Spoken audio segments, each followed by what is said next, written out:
Hello friends, welcome back to green chillies. ഇന്ന് നമ്മളൊരു sweet റെസിപ്പിയുമായിട്ടാണ് വന്നിരിക്കുന്നത്.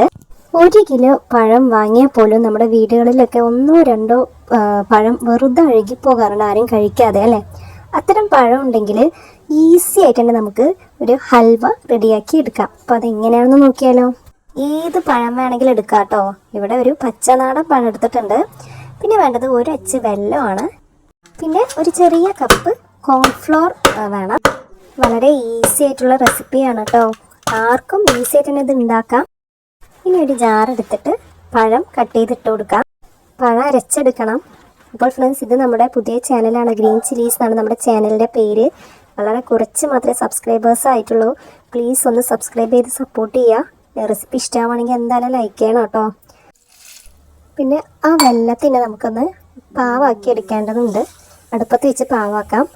പിന്നെ ആ കോൺഫ്ലോർ മാവിൽ നമ്മൾ അളവിനെടുത്ത് അതേ ഗ്ലാസ്സിൽ തന്നെ വെള്ളം ഒഴിച്ചിട്ട് ഒന്ന് മിക്സാക്കി വയ്ക്കുക. ഇതാ പഴം അരച്ചെടുത്തിട്ടുണ്ട്.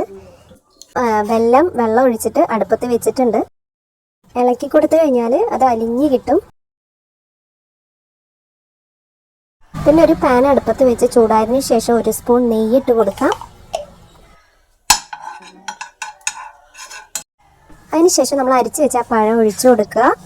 അതിനുശേഷം നമ്മൾ കോൺഫ്ലോർ മാവ് വെള്ളത്തിൽ കലക്കി വെച്ചിട്ടുണ്ട്, അതുകൂടി ഒന്ന് ഒഴിച്ചു കൊടുക്കാം.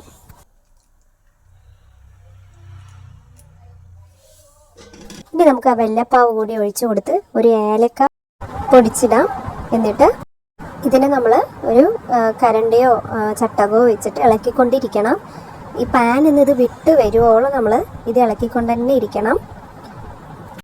കണ്ടോ, കുറേ നേരം കഴിഞ്ഞപ്പോൾ പാനിൽ നിന്ന് ഇങ്ങനെ വിട്ട് ഇങ്ങനെ ഉരുണ്ടുകൂടി വരുന്നത് കാണാം. വീണ്ടും കുറേ നേരം ഇളക്കിയിട്ട് എന്നിട്ട് ഇതിനെ ഒരു പാത്രം എടുത്തിട്ട് വാഴയിലയും അതിൽ കുറച്ച് കശുവണ്ടിയും ഇട്ട് ഇതിട്ട് കൊടുത്തിട്ട് ഒരു പാത്രത്തിലോട്ട് തട്ടിക്കഴിഞ്ഞാൽ നമുക്ക് അടിപൊളി ഹൽവ റെഡിയായി കിട്ടുന്നതായിരിക്കും. നോക്കൂ, വാഴയില മാറ്റിക്കഴിഞ്ഞാൽ നല്ല അടിപൊളി ഹൽവ റെഡിയായി. നല്ല ടേസ്റ്റുമാണ്, വളരെ ഈസിയാണ് ഉണ്ടാക്കിയെടുക്കാനായിട്ട്. കട്ട് ചെയ്തെടുക്കുന്നുണ്ട്. അപ്പോൾ ഫ്രണ്ട്സ്, ഇത് വളരെ ഈസി ആയിട്ടുള്ള ഒരു റെസിപ്പിയാണ്. ആർക്കും ഈസിയായി തന്നെ ഉണ്ടാക്കിയെടുക്കുകയും ചെയ്യാം. അപ്പോൾ ഈ റെസിപ്പി നിങ്ങൾക്ക് ഇഷ്ടമായിട്ടുണ്ടെങ്കിൽ അത് മടിക്കാതെ ലൈക്ക് ചെയ്യണേ, സബ്സ്ക്രൈബ് ചെയ്യാൻ മറക്കരുത്. അപ്പോൾ വേറൊരു വീഡിയോ ആയിട്ട് വരാം. Thank you for watching. By.